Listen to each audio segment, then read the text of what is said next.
So I don't get the opportunity to lecture too much, especially because I've had a very busy practice in Buffalo, New York. So what we thought we'd do here is just start as a general intro so that you guys can get to know me here and learn a little bit more about naturopathic medicine and acupuncture. So I like to try to get people involved as much as possible. How many? Raise your hand if you've seen a naturopathic doctor before. Okay, and raise your hand if you've seen an acupuncturist before. Okay, good. And everybody's probably heard of naturopathic medicine to some extent. Okay. Well, I'd like to just do first a little bit of a background for me. So I had a very busy practice about an hour south of Buffalo. In 16 states, naturopathic medicine is licensed, and we're licensed primary care providers. So that means we can do physical exams, lab work, imaging, prescribe pharmaceuticals, but our focus is on natural therapies. Now, New York State and even Idaho, we're not licensed as primary care doctors here, so we can't function that capacity, but we can focus on the natural therapies like botanical medicine, homeopathy, hydrotherapy, nutrition, diet. Washington State allows us to practice as primary care doctors so that we can order prescriptions if we want to. Now, in Idaho, we can do some lab work as well. So one of my main reasons for leaving New York was so that I could come out here and practice more to my potential and how I was trained. I always wanted to be a primary care doctor. I knew I always wanted to be a doctor. My father was a general practitioner, an MD, who ended up specializing in chronic fatigue syndrome.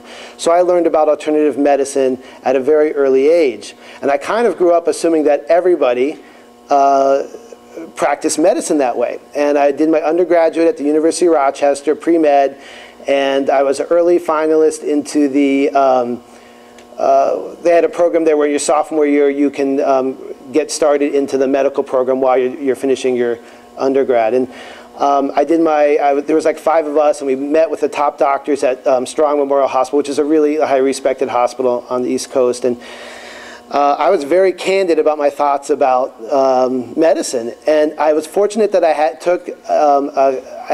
minored in history of medicine and had a great professor who also shared with his ideas about where medicine is and where it's going, and with insurance companies and so forth. And so I quickly realized that I did not want to be a medical doctor, even though I wanted to be a doctor. And so I did graphic design for a little bit, and that's why I like to kind of put some things together. And then I got really sick. I had Crohn's disease. And for those of you who know somebody who has Crohn's disease, it can be really devastating. Vomiting, diarrhea, pain, the works. It was pretty miserable. And a lot of that had to do with me not being spiritually sound, just not being in a good place, because what am I doing with my life? I knew I wanted to be a doctor. That was my calling, but where was I going to go? What was I going to do? And so I'll move forward with that, and I had a really amazing healing experience up in the mountains of Austria. And a little bit, in a few minutes, we'll talk more about that. My wife's from the mountains of Austria. I moved to Buffalo so that I could provide, I was going to join an integrative practice there, and there were going to be medical doctors there, so I was okay not being able to do primary care medicine there because I could integrate with these other doctors. Unfortunately, the whole group had a lot of problems with management, and it just didn't move forward, but my practice took off. And so we had a registered historic home, and it's built in 1812, and I was practicing out of my home. So let's see. So this was my life 2 weeks ago. And this is my business card. So this is where I lived, and that was my phone number and everything. This is Buffalo, New York, right? All the snow, and this is the house here. We had to cut a trail here for my dog. She's passed away. We still do that now for my cats, but just so they could walk through all the snow. And I haven't seen my family now in 5 weeks, because just as we were transitioning to come out here, my wife's brother passed away in Austria, and so she took my son, 2 years old, there. And so it's been 5 weeks since I've seen them, and so I miss them, so I had to put some pictures in. That's my cat, my 2 cats. They're Pixie Bobs. They've got bobcat bred into them. Oops, how do I go back? Oh, well. That was my son. This is my son, and this is the first picture that we passed was him at 1 year old, and those were the Christmas cards, and this is at 2 years old, so I had to see pictures of my son too because I miss him. So we do get, it doesn't snow all the time there, we do have spring and summer. So, oh, why am I going backwards?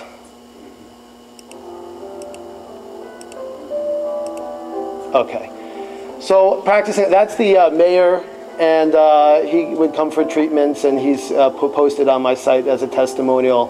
But everyone would come into my kitchen, I'd serve them tea, and I'd bring them back to their treatment room. So it was a great setting, but my wife and I wanted to have children for 17 years, and we were fortunate to have our son Lucas, and he's a big miracle for us. But it got really hectic trying to practice out of the home, have a busy practice, and see patients and so forth. So we decided to make a change, and if I was going to make a change, I wanted to come out west to the Northwest. I did my training in Portland, and I really like it out here. I just had to put that picture in. That's Kovu when he was a kitten, getting his vegetables, and then Kiara has to be in there too. That's Lucas helping out. We don't believe in child labor laws, so that's a joke, and helping me with the herbs. And that's the oldest room, built in 1812, 200 years old, where I make up a lot of the herbs. Okay, but you can see it got hectic. My son spent a lot of time with the patients, so patients would come and babysit him while they're waiting, so they had a dual role, and kind of neat setting. Okay, but this is the experience I had in Austria. Very sick. Throwing up every day, a lot of pain, vomiting, couldn't eat.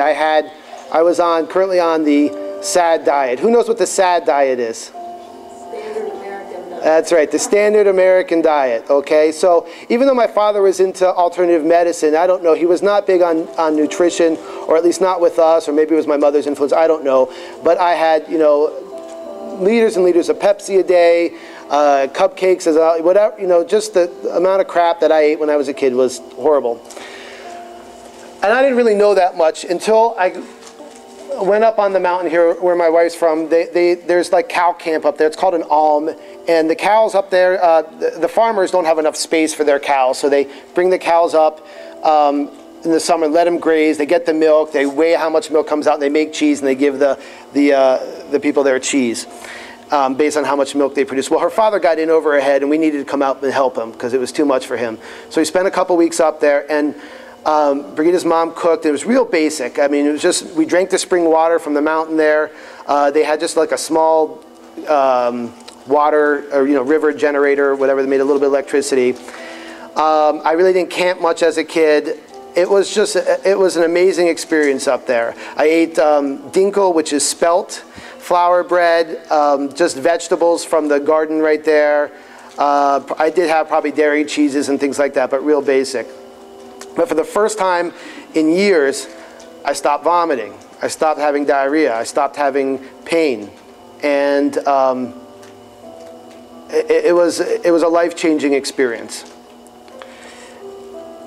When I came back, I said, okay, this was a real healing experience for me, and I knew that's the type of doctor that I want to be. So fortunately the internet was invented then, so you could just, probably wasn't Google, I don't know what it was, but you searched natural medicine in college, and that's where I found out about the profession of naturopathic medicine.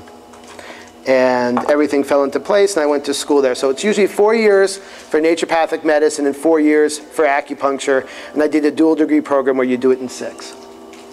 Some of the mountain flowers up there. I hope it's a lot like this when you go up into the mountains up here. I haven't yet explored. So, a little bit about naturopathic medicine. So my plan today is to talk a little bit about naturopathic medicine, what it is, and then to talk about Chinese medicine, what that is, and then give some examples, and then to be able to answer questions. And if you have specific, it's hard for me to give specific questions in a group setting like this, but I'll be available on the floor for treatments and things like that, or after the class. But if you have any questions while we go through this, I'll be happy to do that. Future lectures, I'm probably going to lecture here once a month, and we're going to pick topics. So if there's topics you want to know about, like I really want to talk about vitamin D, vitamin K2, calcium, it is not just for osteoporosis, it's for so many things that coronary heart disease, autoimmune conditions. So there's a lot of topics that I want to talk about, but I thought this is a good place to start with. And, so I don't know what your expectations are, but I'm just going to kind of go through some basics about naturopathic medicine and Chinese medicine, and then I'll try to answer the questions that you have, okay? So naturopathy was the combination of nature cure and homeopathy, spinal manipulation, and other natural therapies, which were developed in the early 20th century America. So what is nature cure? Have you heard the term nature cure before? Okay, well that's a passion of mine, but real simply, it's the desire to increase one's health by utilizing the resources of nature. Nature cure was a prominent system for treating disease with natural agents such as water, air, diet, herbs, and sunshine, which developed in 19th century Europe. It's not going, is it?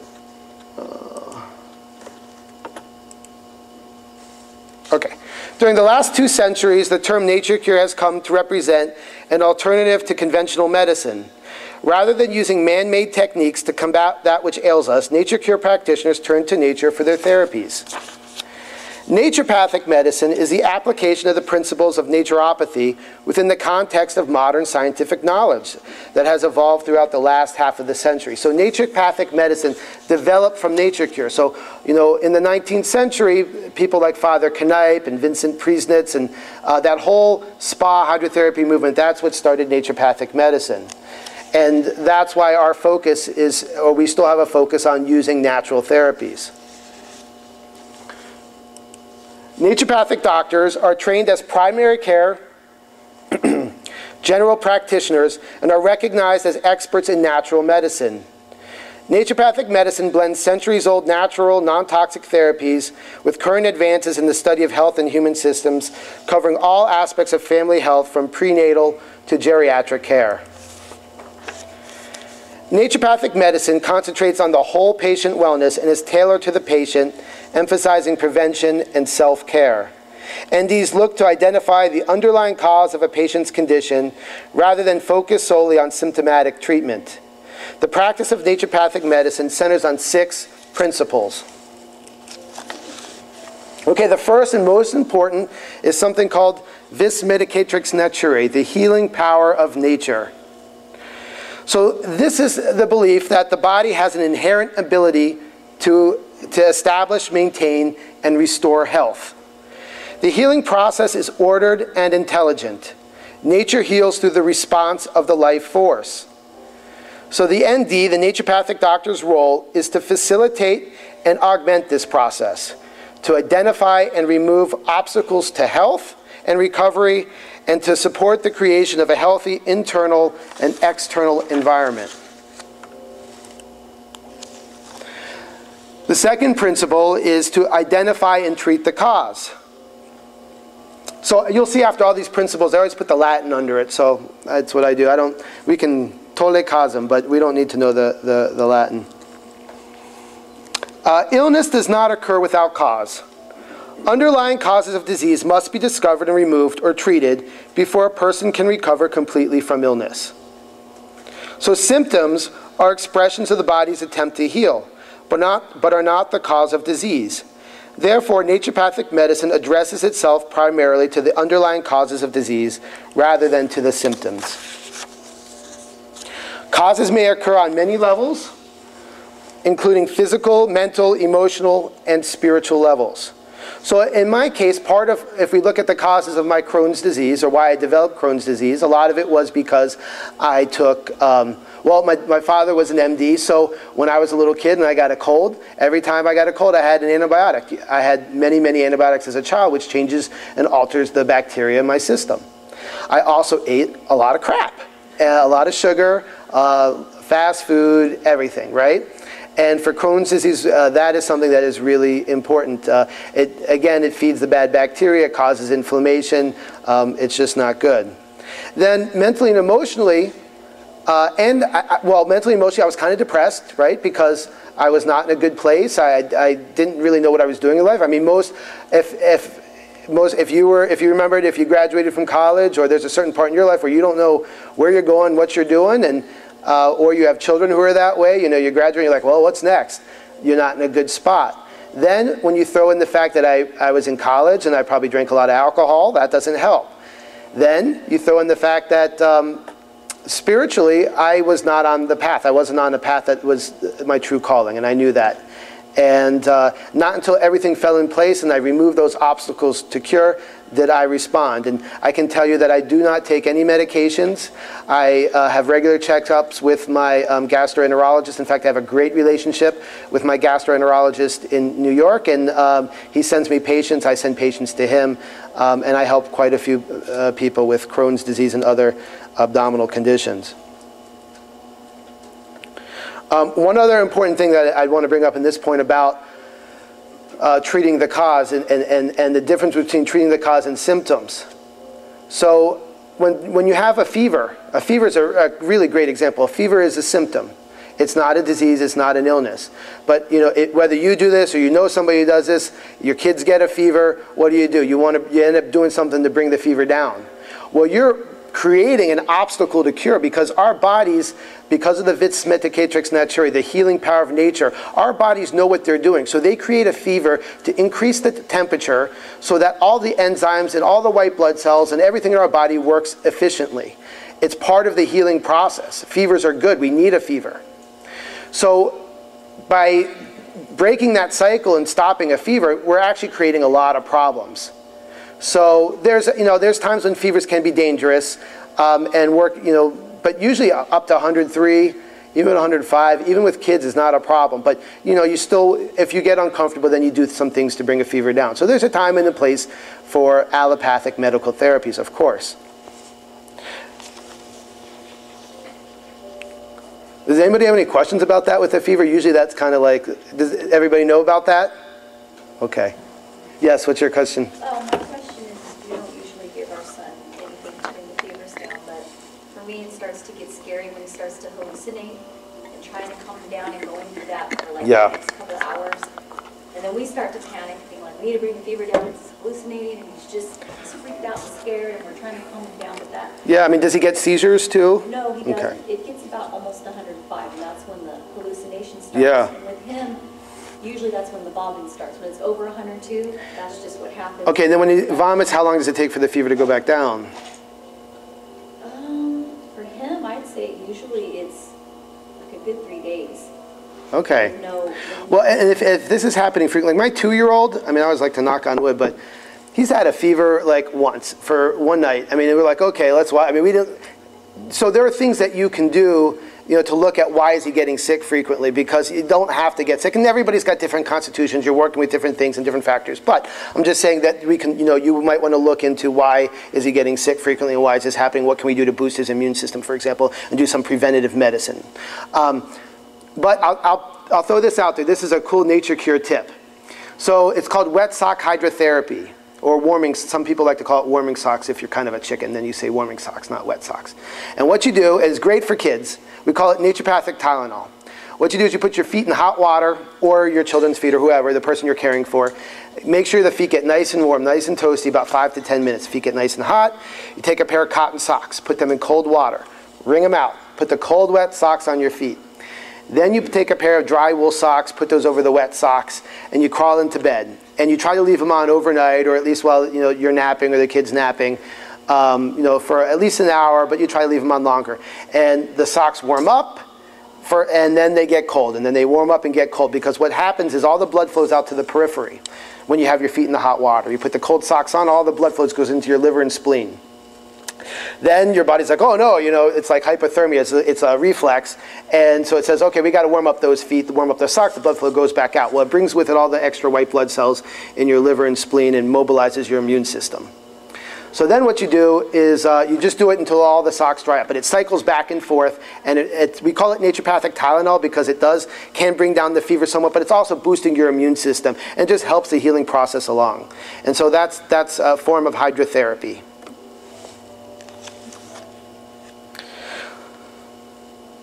So a naturopathic doctor must evaluate fundamental underlying causes on all levels, directing treatment at root causes as well as seeking relief of symptoms. So what I'm reading to you, these are like, this is like our Hippocratic Oath. You know, this is what we abide by. These are our true values. This is what distinguishes a naturopathic doctor from other doctors. The third principle, first, do no harm.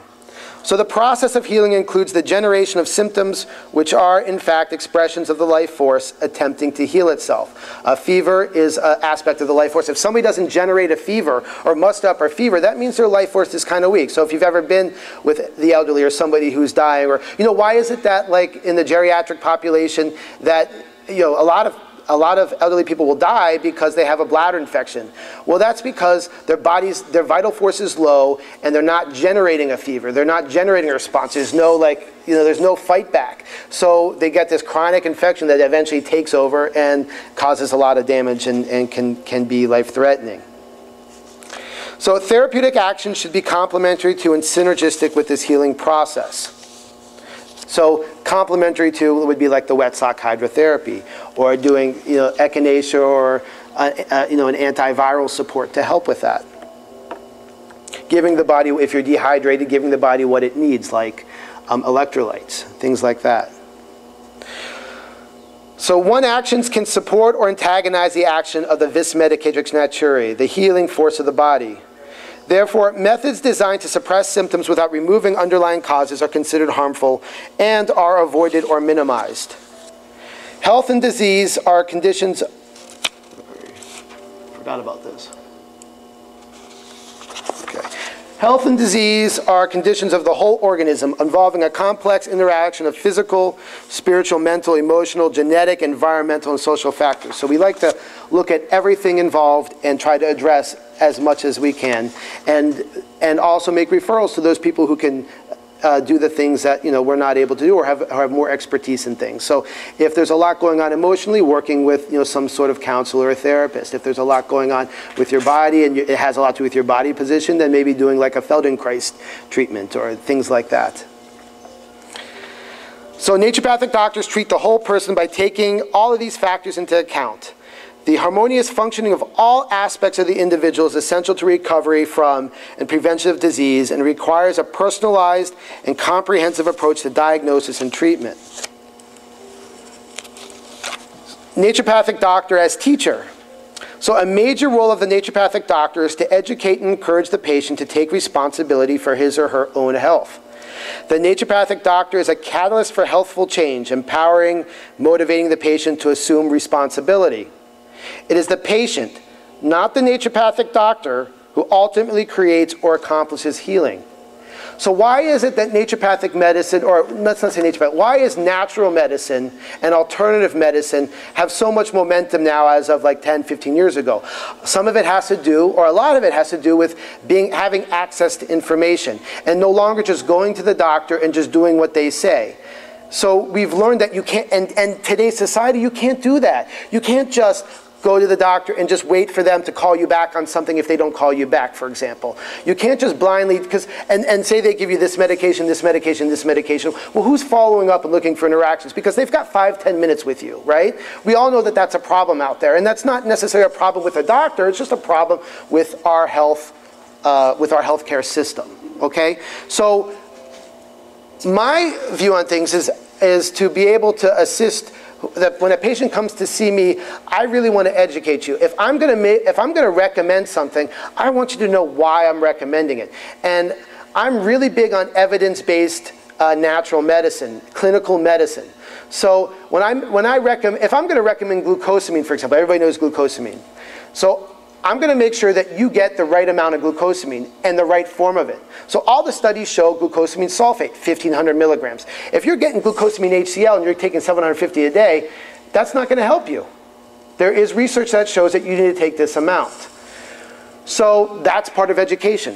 For me, being able to do lectures, that's part of education. For being on the floor and trying to help people the best that I can and direct people, that's education. But it is about empowerment. It is about taking responsibility for your own health. And many, many times patients will come in and say, well, look, I learned about this. What do you think? I'm like, you know what? I don't know. Let's go, let me look into it, let me study it.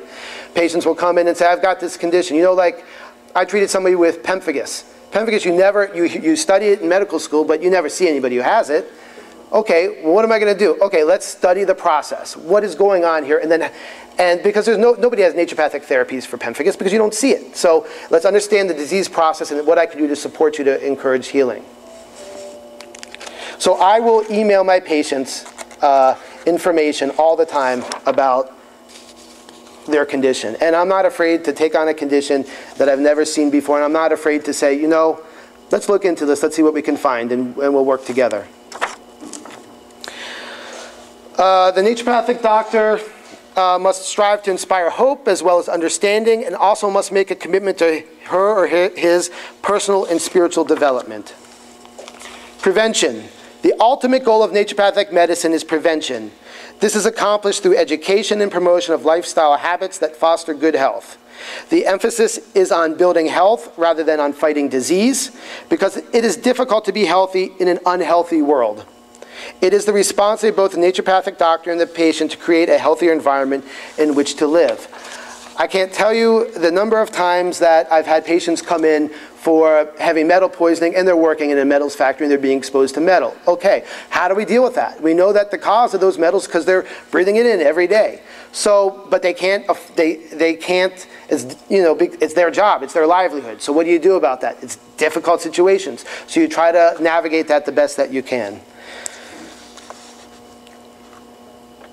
Again, a little bit more about the VIS. The healing power of nature, the core tenet of nature cure.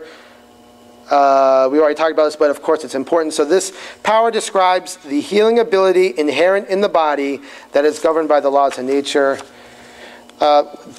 Disease. The human body has a natural state, and when it is thrown into disequilibrium, the body experiences disease. Human biology is self-regulating. It naturally corrects and adjusts to reach a homeostatic equilibrium. Henry Lindler is one of the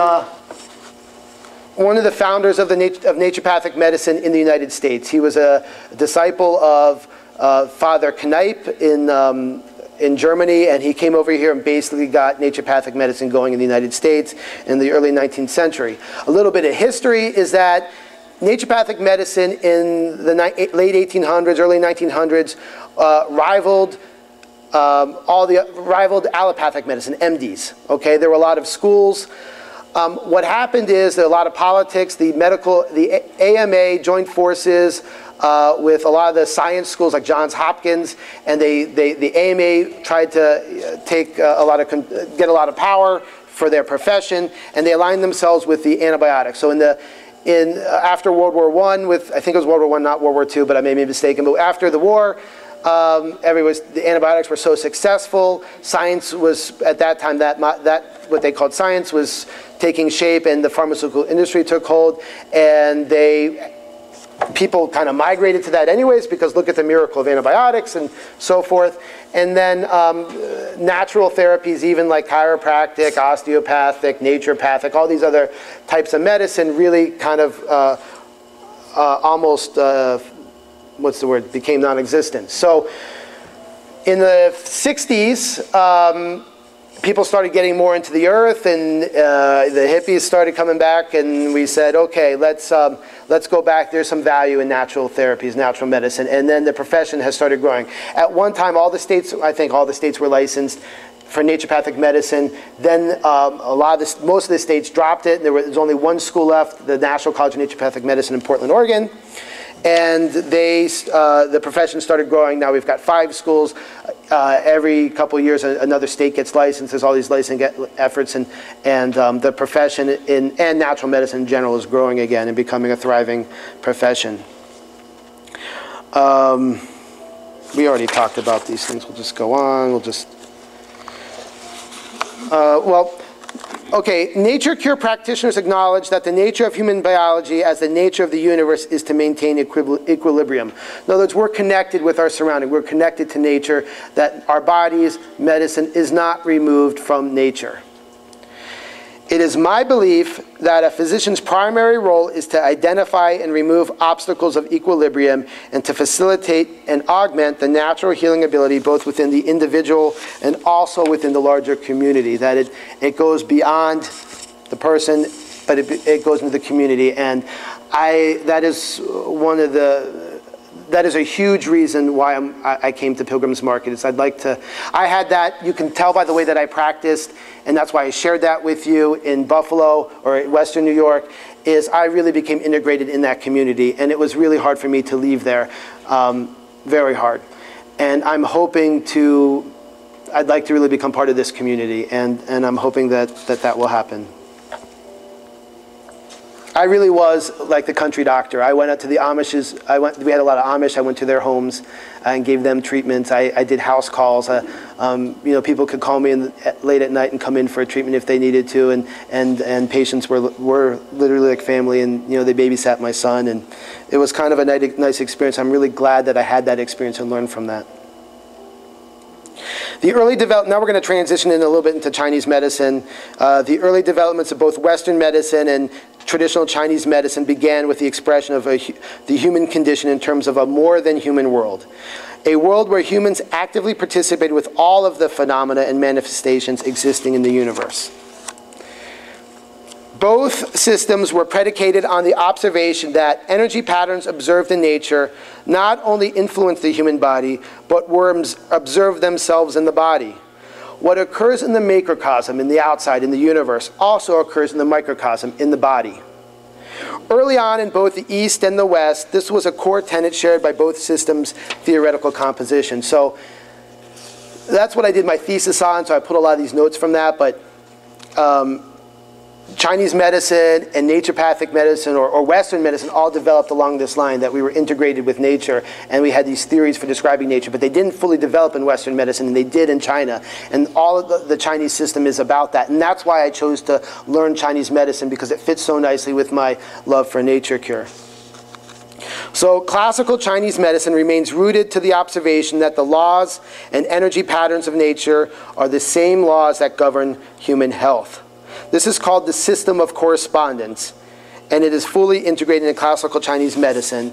And this is something that I will talk about and teach in my Qigong classes that I teach on Wednesday nights here.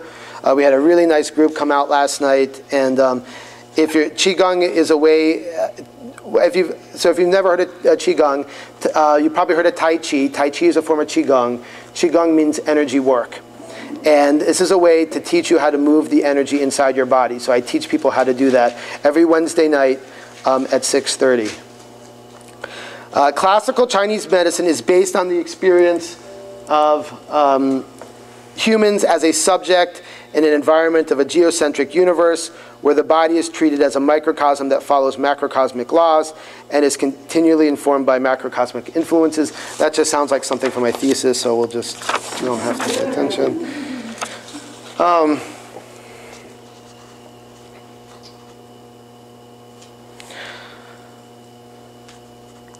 Chinese medicine is based on the age-old knowledge of the movement patterns of the universe, which are at the root of our body's transformative processes. The physician is the intermediary to the sacred, cultivating the dual roles of shaman, sage, connecting above, below, inside, outside, energy, and matter.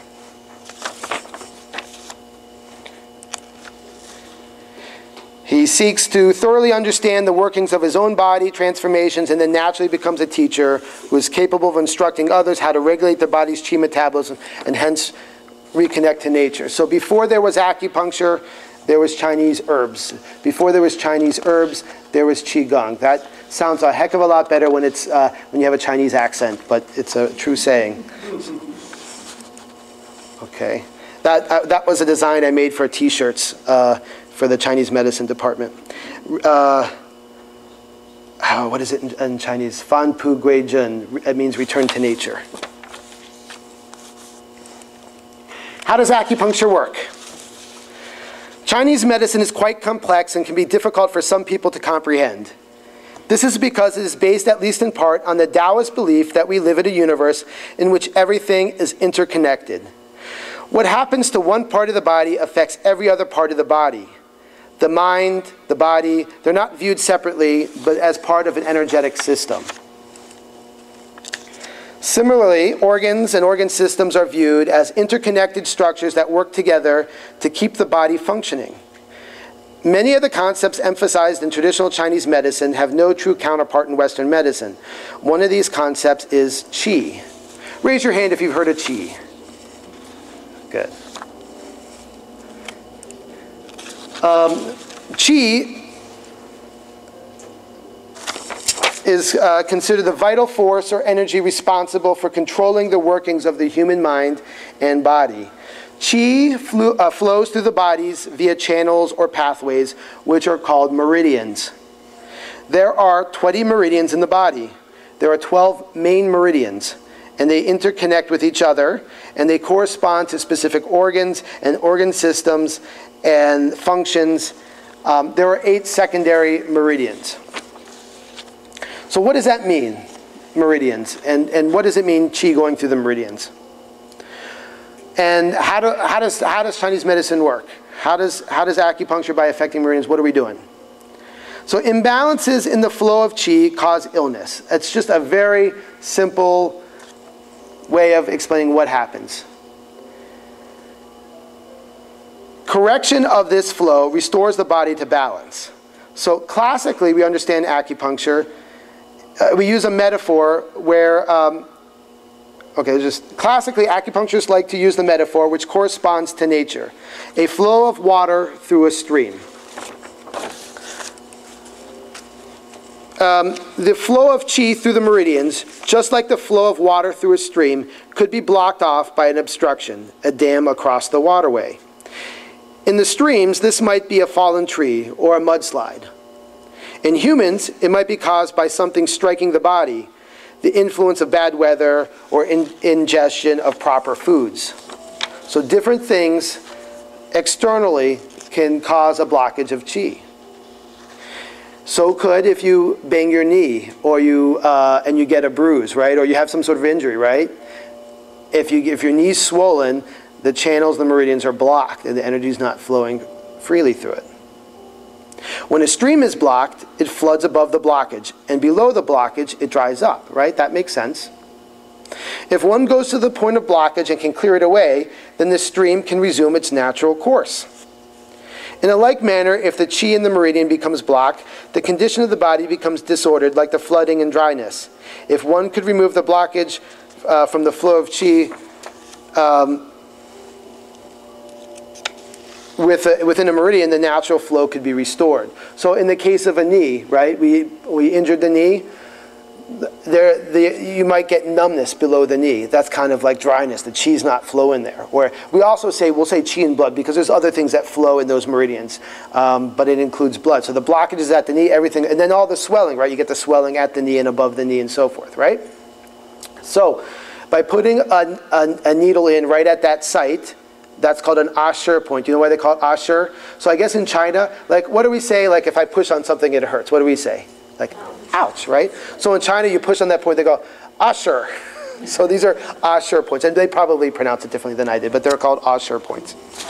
So we can do local points. But we can also go above or below on the meridian and affect that area. We can also use different meridians that have a connection because the meridians connect with each other and you can reach them different ways.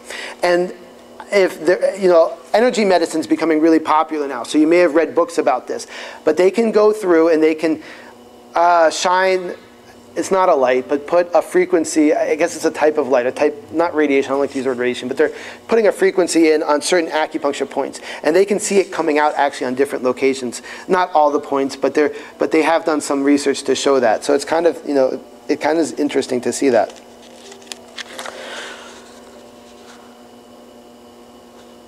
We kind of talked about that. Okay, so how does Western medicine think about it? Or how does current science, how do we look at acupuncture? So modern studies have revealed that acupuncture stimulates one or more of the signaling systems, which can, under certain circumstances, increase the rate of healing response. These signaling systems include hormones, neurotransmitters, and intercellular biochemicals. So, we're still in Newtonian medicine, so we like to look at things, matter. And so we're looking at chemistry and biochemistry, right? So if you look at biochemistry, it changes when you do acupuncture. Studies have shown that endorphins and enkephalins are released following acupuncture. Changes in the messaging molecules, such as interleukins, for inflammation also occur. So here's an example. There's lots of these, and I just pulled one out that I looked last night. This was done in 2011. It's in, I believe it's a U.S. journal, but if not, it's a Western journal. Evidence-Based Complementary Alternative Medicine is the journal. It was published June 5th, 2011. The title is Involvement of Interleukin-10, IL-10, in the Anti-Inflammatory Effect on Sanyin Jiao, that's spleen 6, that's an acupuncture point. And they used a mouse model of peritonitis inflammation in the area surrounding the intestines. So this is their conclusion. The spleen 6, that acupuncture point, and DEXA treatments, the DEXA, what's the DEXA treatments? They cause that inflammation. I think the DEXA is what they use to cause inflammation. I'm not 100% sure. But they inhibited the inflammatory cell infiltration. So they changed the white blood cells and cells of inflammation going into that area. They changed the vascular permeability. The MPO is metalloprotein I forget what that stands for, but it's another enzyme activity, a sign of inflammation. In addition, the spleen 6 treatment also increased interleukin-10 levels. In contrast, when the animals were adrenalectomized, they took out the adrenal glands of these mice, the spleen 6 treatment failed to reduce total leukocyte and the plasma extravasation. So they needed the adrenal glands. So the acupuncture on that acupuncture point changed, had a reaction on the adrenal glands. They said, in conclusion, this study clearly demonstrates the anti-inflammatory effect of spleen 6 acupuncture in a model of carrageenan-induced peritonitis. Our results demonstrated that spleen 6 acupuncture depends on the adrenal glands and increased IL-10 levels to produce its anti-inflammatory action. Okay, so that's Western medicine looking for explanations of how a system that's 2,000 years old works. Now, in Chinese medicine, I'm not really thinking about that. I'm feeling your pulses, I'm looking at your tongue, I'm listening to you, what your body's telling me. And I take those symptoms and I match it up with energy patterns in the universe. And it's hard to describe, but let's just say, so in the spring, there's this tension, right? People get what's called liver Chi stagnation. So you get, like, the best explanation is like women who get PMS, okay? You get irritable, you kind of get bloated, you get tension, and I'm doing a generalization and a characterization, but that is a frequent diagnosis of liver Chi stagnation. So in the spring, everything is dormant. The energy in the ground is dormant, right? The seeds, all the energy is underground. Well, in the spring, the energy starts coming up and it shoots straight up. And there's this tension as it comes forward. And so that is the rising yang energy. So in Chinese medicine, we've got Qi, we've got blood, and then we've got yin and yang. So you may call it yin and yang, but we call it yin and yang. And we can look at how these different energies interact and how those energies affect the body. So in the spring, you don't have to be a woman to have liver Chi stagnation. That was just one example. So in the spring, we do tend to get a little bit irritable. But it's very hard to explain how this system interacts. I mean, I went to school I studied Chinese medicine, well, for years now, but in school for 5-6 years of how all that works out. And it's really hard to translate because our system isn't that way. But I feel your pulse, I look at your tongue and I say, your liver Chi is out of balance. Your spleen Chi, your tongue may have a lot of scallops around the edges, and you might be very fatigued. Well, that's a sign of spleen Chi. You might have redness around the edges, and that's a sign of like liver heat. So I take the signs that your body show and the symptoms that you talk about and what you're experiencing, and then I give a diagnosis like you have liver Chi stagnation. And then my plan is to use different means to move the liver Chi or to tonify spleen Chi if there's a weakness of Chi. And that's what classical Chinese medicine is about. And that goes, we study the classical text and do it the way that it was done in China. Before the communists, took over and kind of wiped out the system and implemented traditional Chinese medicine, which is a variation of that, a more modern view. And so we try to distinguish TCM. There's a lot to it, and you can still get a lot of benefit. And some of the differences are subtle, but our intention in classical Chinese medicine is to really go to the root and look for those imbalances and to change them. I'll just say one thing about nature deficit disorder. The absence of nature in the lives of today's wired generation is staggering. Direct exposure to nature is essential for physical, emotional, and spiritual health. Nature cure is devoid of meaning if one does not actively participate in nature. So there's a book, if you haven't already read it, called Last Child in the Woods. It's about where our generation is heading and further generations, and I always like to point that out. And so even though I practice inside and I am not getting outside as much as I'd like to, I know that's the value, and I really want to try to get, that's important for us to get involved and back in nature. And I feel like this is an area where people like to be in nature, and I'm really drawn to that here, and I want to encourage people to get outside and to touch the earth and play in the dirt and smell the flowers and drink the water and soak in the sun. This is up in my wife's town, up in the mountain. That's my niece. That's how they used to get their water, right from the mountain stream. In fact, actually now the mountain stream goes right into their faucet, and it comes out in this real highly mineral, awesome water right through the tap. I talked about so my thing about evidence-based medicine is I could show you, like if somebody wanted an example, like say somebody brought up, well, what do you do for diabetes and things like that? Evidence-based medicine, I could show you my list of like the different articles that I do and how I do that and how my process of thinking and things like that. But I have talked for quite a bit. You guys talk for a little bit. I don't know, time-wise, we're getting close to the end of the hour, but I'm here for you any way that you'd like for me to be. Mm-hmm. So besides just avoiding gluten and that type of thing, here's the thing. I'm not going to say that there's one cure for that, but I believe that the body has an inherent ability to heal itself. I can tell you, before I went to medical school, it's kind of a joke. Like you go into naturopathic school, not that going to naturopathic school is a joke, but the joke is that you are on every single diet and you avoid everything and you can't eat anything. Okay. And that kind of happens when you start working in when you start reading about things, you're like, oh, I can't have that, I can't have that, right? So, but I did really get sick with wheat and dairy, and it really impacted me. And but now I drink organic grass-fed milk. I can eat wheat. I can even have my favorite scones, which is like awesome that they have scones out in the Northwest, because we don't have scones like worth anything where I live.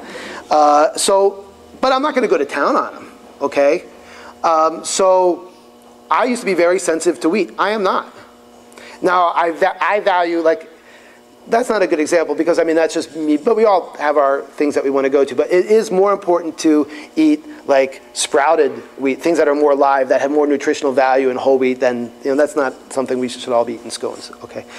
But I do believe that, yes, under the right circumstances, your body can heal, and you could probably tolerate that. You get the inflammation down, you change the bacteria, you give the body what it needs, and you remove the obstacles to cure. And your obstacles to cure is going to be different than somebody else who has celiac disease or whatever. Everybody's different. Anybody? Yep. Is the meridian an actual channel, or is that just an energy that you can so, see? like, yeah. X-ray and see it? Well, you're not going to use X-rays to see it, but a lot of the meridians follow like muscle grouping. So like where the muscles come together, there's like a little valley there, and so they go up there. So like that spleen 6 point, that's sixth cylinder. It's like 4 fingers above your ankle bone there, and it's right. The meridian follows there. You can feel it. I could go around to you right now. I can find when you're sensitive to the energy and you know where you're looking, and I can always tell what's out with the meridians. There's some people who use like meridian testers. I don't do that. But they can put in like some sort of frequency and then feel the resistance, and they have this little oscillometer or whatever they're called, and it goes like, there's resistance there. And then, so I don't do that. But there are devices that you can put on meridians and see where they are. The Japanese have this system called akabani. What they do is they take these, anybody heard of moxa? Moxibustion, it's related to sage. It's an herb called Artemisia. It's a type of Artemisia, and it's like a powder thing. And they used to traditionally, you take the it's not powder, it's kind of foamy stuff, and you make cones with it, and you put it on the acupuncture point and you light it on fire. Now in China, they do scarring moxa. They burn you and they scar you. It does not go over very well here, so we don't do that. We still can put it on there, but we'll take it off before we burn you. I don't usually do that. It makes a lot of smoke. They have a stick that smokes, and you apply heat over it. So heat is very tonifying. That's yang. So we'll put heat over certain points, okay? If you have excess in a meridian, we can use the needle and we can like let it out. A good example is like if you ever seen someone who's got edema or swelling, let's say swelling in the knee. I like to use that example. You put a needle in, and then at the end, you take the needle out, and it'll ooze. And the Chinese say that's shui qi, evil qi, letting out the qi. Well, there's excess there. We're letting it out. We're letting out the qi. Now, it doesn't have to be that visible, liquidy stuff. You can let out qi without actually physically seeing that. So let's just talk a little bit about acupuncture in general, because acupuncture, if you're scared of needles, you might think like, ooh, acupuncture, it hurts. Acupuncture really doesn't hurt. It's a really relaxing thing. The needles are really small. In fact, I was going to bring some needles in here. If you want to, as soon as I'm done talking, I'll go grab some of my tools that I have here. I just brought some of them with me from New York. We're going to make our full move in 3 weeks, but I'll show you what a needle looks like. And I can even give you a demonstration. Yeah, my 2-year-old, from as soon as he could move around, he would ask for acupuncture. And I put him on the table, and we put the one up here, Yin Tang Bai Hui, or I'm sorry, Bai Hui, Heaven's Gate up here. And he'd come in, and we'd clean up at the end of the day, and he'd help me, and he'd get on the table, and I'd give him that, and then I'd do a Shiatsu massage, and pretty cool. So acupuncture really, for most people, does not hurt. Now, if a needle is uncomfortable or you have a tough time, then they just let me know, and I adjust it, and it's not a big deal. And then you just go into this real deep place, and healing occurs. I was talking about the moxibustion and akabani. So they do this thing where the entry and exit points on the meridians on the fingers, you light the mox on fire. Usually it's small mox, it's not a big stick. And you count how long it takes for you to feel the warmth. And so on some meridians, it might take 5 seconds. On some meridians, it might be 10 seconds. So what if it took you 20 seconds? Well, if it took 20 seconds for you to feel the heat there, that means that you're deficient, because that chi's not there. You're not feeling it. If you feel it right away, then you might be excess there. So that's an example of like how we relate to yin and yang, heat and cold, those types of things. And the meridians you can feel, and you can palpate that energy. Could we use saffron in helping someone heal cancer? Saffron? No, I haven't used saffron. I use a lot of curcumin, turmeric. A lot of research for turmeric, and it's really, really helpful for all types of inflammation, cancers. What else do we use? I use it for endometriosis. So yeah, turmeric's, and I'm sure, I know there are healing. We probably use saffron because I make up Chinese herbs as well. So what I do, the Chinese have traditional formulas like that are hundreds and thousands of years old. And so what goes on is, if you have, let's just use liver chi stagnation as an example, I will put herbs in there that have all these different energetic functions. Some herbs move up, some herbs work on the liver, some herbs, it's very, very, very well thought out. And it has a lot of empirical evidence, which means it's been used for a very long time, hundreds, thousands of years, these formulas, and they've had an effect. So the Chinese really knew what they were doing. And these formulas is a material way, just, in some ways how we give physical medicines. There's physicalness, but there's also an energy component to it, so that we are trying to interact with the energy. And so in China, a lot of times you'll go in and see a practitioner, and in China their system of medicine used to be different. You'd go in and you get an acupuncture treatment every day if you needed it. Well, here you can't do that. Insurance doesn't pay for that. You know, you can't pay for it out of your pocket. It's just the system is not set up to have acupuncture every day. Now, sometimes I will do that if you need to. Like there are cases where I'll see somebody really close together for a short period of time. But the Chinese herbs work so well together with acupuncture that they have similar functions, and a lot of points and a lot of herbs will have similar names, and they do the same thing. So I like to give herbs a lot to continue what the acupuncture is doing. And I really have some good effects doing that. Do you know of anything that raises the T cells better than colostrum or reishi mushrooms? You know, I don't want to say that there's better, but there's other things that raise T cells and help the immune system. I do like mushrooms, and the mushrooms have been used for, again, centuries as herbs in Chinese medicines. We have like, I can't think of the name. But sometimes you'll see like turkey tail, and you'll see the name in Chinese, fu ling, and so the mushrooms have such, and they are very, very strong. So I mean, yeah, probably like, you know, you can get, I do like to use isolates of things too, along with the whole herbs. But you could take maitake. There's a fraction called maitake D, which will have a stronger thing. So I mean, I don't know. I don't want to get into the details of what is better than what. But a lot of times I will look, for example, if we're looking at a specific condition, and we want to see how that affects the immune system, you know, because there's a whole arsenal. I don't know if arsenal is a good word. There are a lot of tools and a lot of different ways that you can go, you know, and that's what makes medicine or healing an art, when we call it the healing arts. And it wasn't until I started practicing. I'm an artist. I didn't know I couldn't draw a stick figure. My grandfather worked for Disney, and so there's artistic genes in my family or something. I took painting as a blow-off class, because I can't draw. But all of a sudden I really liked skiing, and I started painting these mountains and these skiers and really detailed things. And I was like, where did that come from? But I am an artist, and that's why I did graphic design work, and I love photography and things like that. And I have been so busy, I haven't painted anything since a Chinese medicine project since 1999. But I feel like when I'm with patients and when I'm practicing medicine, it has that same feeling. It is this creative feeling. And if you are an artist, then you know what I'm talking about. And I think we all need to be artists, and we all need to nurture that in our bodies, and we need to follow our love and our passions. It's so critical. You have to be on your life direction. And if you don't, and it's okay if you don't know what it is. Before I was up on that mountain, I cried out for help. I opened up. I was so sick, and I cried out. And you cry out to whoever it is that you cry out to, and you ask for an answer. And I did get that answer up on that mountain, and it was quite an amazing experience. And so you have to go. There's that process, and you go back through all. You know, I studied history of medicine. All the healers that you read about, you know, many of them were sick, and going through that experience really teaches you a lot, just like anything in life. I like to ramble. I'm sorry. I don't even know what the question was. Somebody, yeah. What would be your process for chronic fatigue?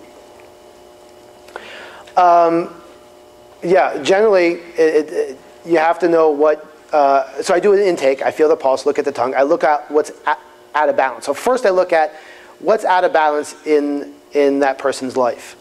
What's out of balance in your life? What's out of balance in your diet? What's going on in your relationships, in school, in work? Okay, so we start dealing with the outside. Then we just start moving in. Okay, what are some of your histories, right? Like, did you have, first of all, do you have problems with your bowels or digestion? Is that a sign of spleen Qi deficiency? So I look for what makes each person unique and what seems not right, and then how do we correct for that? Now, that's not to say that there's a lot of value in doing lab work and making sure about your thyroid and stuff. And but for chronic fatigue syndrome, I do have a lot of experience because I worked with my father with that. And so there's this idea that my father, if you know anything about chronic fatigue syndrome, you probably read the Yeast Connection book by what's his name, Crook, I think. And so my dad's listed in there. It's kind of cool to see his name in there, but because he worked with him. But my father treated that by giving everybody diflucan. medication. He treated things with medication. And I think I like to support more than to just go after and kill. And I have found, because of my expertise in digestive disorders, that you don't have to kill everything. You don't have to be, sometimes it might be good to do that. There's a place for it, but you don't always have to. By creating the right environment and doing things that are like, somebody could come to me and say, look, I've taken all these probiotics. Well, yeah, what did you take? Okay, or I've taken fish oil. Well, what kind of fish oil did you take before?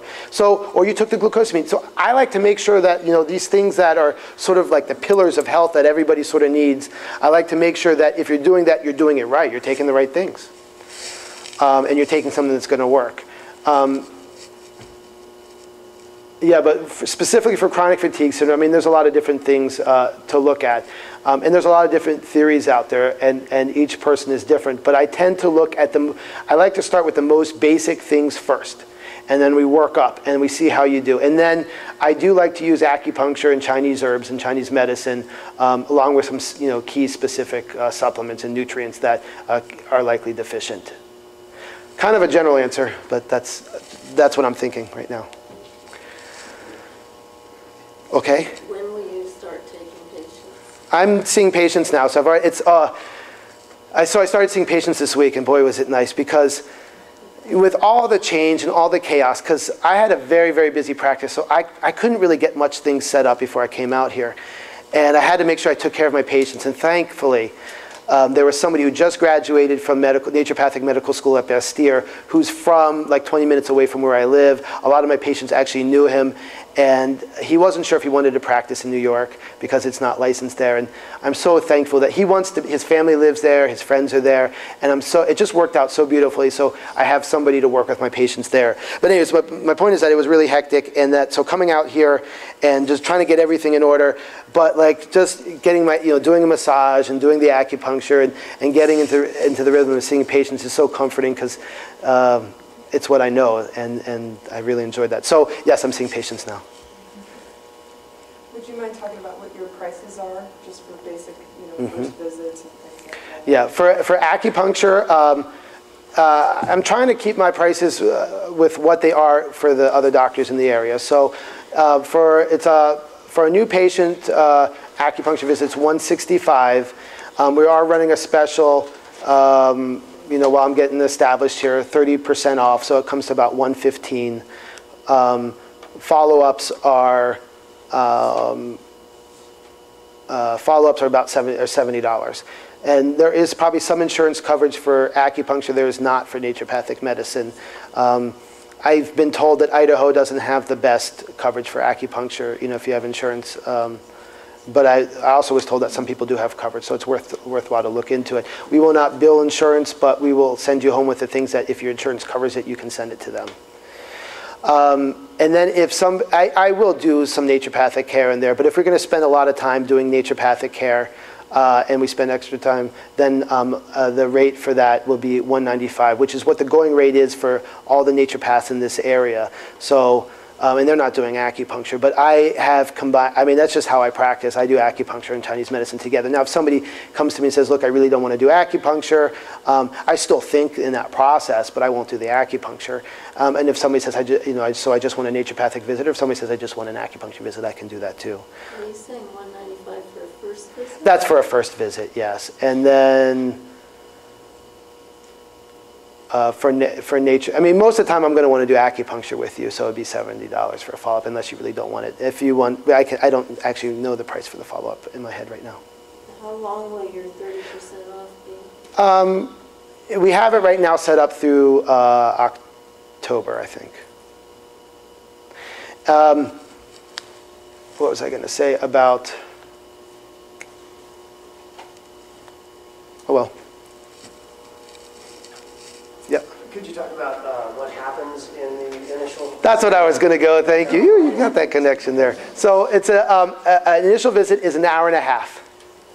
And what I do is I spend about 45 minutes with you, really, going over your whole health history, going over what medications you're taking or have taken, what supplements you're taking, what procedures you've had done, but then asking questions that even like naturopaths don't ask. What naturopaths like to ask, about your poop and everything.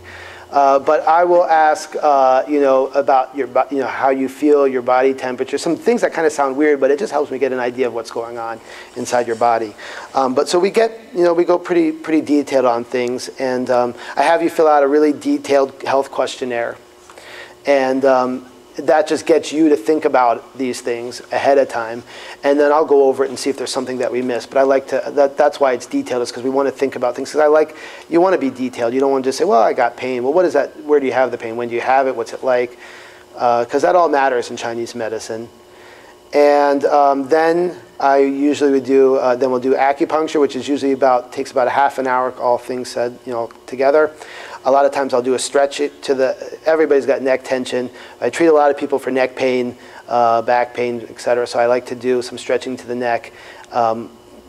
It's kind of a technique that I developed that goes over acupuncture points. And then, anyways, so that happens sometimes, quite a bit actually. And then we'll do a treatment. And then after the treatment, I always do a Shiatsu percussion massage sequence. And what that is, there's a bladder channel that goes right along your paraspinal muscles down here. And along each vertebral level, we have nerve roots that come out. We also have acupuncture points right there, and they correspond to the internal organs. So even if you didn't have any back tension, which, I mean, I don't think there's anybody exists who that's the case, I will do this with you because it balances the energy in your meridians and in your organs. And it just feels great. So I do that. It's usually about 5 minutes. And then, I will often make recommendations of what type of supplements you can get. And I'll recommend a lot of supplements that we have in the store here. And then there's a professional line of supplements that only, like naturopathic doctors or medical doctors, chiropractors, things like that can recommend that are maybe formulated differently or have higher amounts that we can't offer on the floor. So sometimes I'll make some recommendations like that. But I always work with each patient to see where they're at. Some people are real sensitive to energy medicine, so they may do really well with a homeopathic remedy. I just look at each person and see where they're at, where they need to go. I'll make recommendations if it doesn't work for you, or sometimes I might recommend, some sort of let's say, I don't know, high dose. If you have a good example is if you have Parkinson's, you really need a lot of CoQ10. Well, unfortunately, CoQ10 is very expensive, right? So I try to work with people where they're at, what they can afford. I don't like to send people home with thousands of supplements. There are times when I recommend something, and when I recommend something, there's a reason behind it, and then I will usually send you an email saying, look, read this over. This is why I'm recommending this. If you're interested in that. If you're not, we'll talk about it, and I don't have to send it to you. But at least that's what I did when I was in Buffalo, and I think I don't see why I wouldn't continue. Time-wise, I hope I have the time to still do the things I did there. Do you want me to go grab a couple needles? Is anybody interested in seeing what the needles look like? Oh, you have a question? Uh-huh. No. Oh, you want the needles? I'm interested to see what the needles Okay, let me. It'll be just a second. Okay, so just passing a couple needles around. Don't open. So how they come is in a little sheath like this. Are these needles? Yeah, those are little needles. I like to put those on the head, scalp, ear, sinuses. They're little tiny. Bigger than the long ones. No, they're not. They're actually thinner. Bigger in circumference. That top part is just the handle. So. Oh, I see. They're inside of this. They're inside of there. That's what your son likes, right? Yeah, he likes those little ones right there. Yeah, but I give him the big ones too now. Do you use those small ones for the hand acupuncture? Do you ever do that? I don't do that too much. I mean, when somebody has problems with their hand, I'll use it in the hand. Yeah. But there are people who do that. I think the Korean acupuncturists, they do a lot with the real tiny needles. They barely go through the surface. So this is, I mean, you can't really see it. It's real small. They're not like hypodermic needles at all, like when you get a shot, okay? Depends on the length. I have different size ones. We'll just throw this one away and we'll use a different one. So this is what I do is I'll take a cotton swab.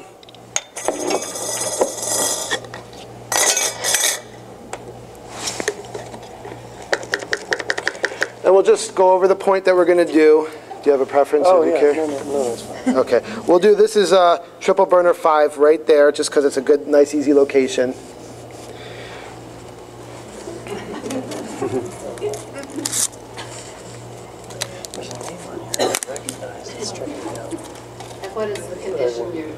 I'm not treating a condition, no. Gain damage.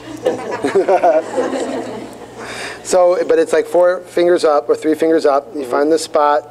This is a sheath that goes around that just makes it, do you see how the needle sticks up? So that just makes it insert really quick, just like that. And I got the chi sensation. So then we'll leave the needles in usually about 20 minutes or so. I come back and stimulate the needles a little bit. Then we'll take it out. Okay. I didn't really feel it. No. And then some acupuncturists have different, there's some acupuncturists who really want you to feel the chi. Like one of my instructors was he's from Belgium. And he trained, all the doctors that I learned from were from China, from this one hospital system. Really, really great bunch of guys, and really knew what they were doing. They were all involved in a hospital setting, or there were doctors that were classically trained like how we were trained, so that's why they were brought over. And this guy, so in China, like I remember I told you about the scarring therapy. So like for shoulder pain, they like to really get the chi there in China. So they would go in and they'd take these like long needles and really like go down there, but they'd make people cry. And they wouldn't come back, but it probably would help them. So I don't take that approach, because I think it's good if everybody is not in a lot of pain. And I treat a lot of pain. I treat pain in the shoulder, and so that's something that I don't do. That's probably sounded scary. I don't do that. I like that, but usually you don't feel the needles when I put them in. Sometimes I want to have you feel a couple needles, but usually it's not a big deal. It's kind of like, if you've ever had a massage and it feels like, how you say like, well, it kind of hurts good. Sometimes that's what it feels like. You'll get that kind of sensation. Sometimes you might get a little bit of a sharp sensation, but it's just for a second or two, and I take it out and adjust the needle.